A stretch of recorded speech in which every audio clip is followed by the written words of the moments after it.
સમાજનું હારું ન કરે ને તો એને આ જન્મ લેવાનો અધિકાર નથી.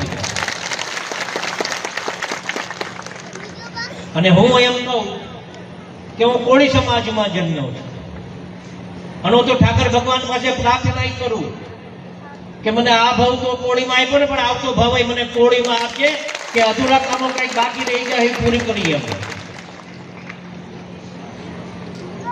મિત્રો, એક વાત સમજવી જરૂરી છે.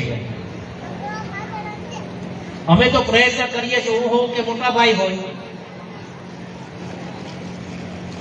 જે સમાજમાં જન્મેલો વ્યક્તિ હોય એ સમાજની સેવા કરી પ્રથમ એની સેવા એ જ ગણાય. જે રીતે સેવા તમે કરતું હોય, કોઈ બીજી એમ પ્રકારે કઈક સેવા આપવી હોય તો કેમ એ માણસને નીચો દેખાડવો, એવા આપણા સમાજના અમુક લોકો કરતા હોય એ ખૂબ મોટું પાપ કરે છે. મિત્રો, આ પાપથી આપણે બચવું જોઈએ. જે સેવા આપે, તમે બીજું કાંઈ કરો કે ન કરી શકો, પણ એને બિરદાવવાના પ્રયત્ન કરજો કે કદાચ એનું જોઈ અને બીજા કોઈ એના અનુસરે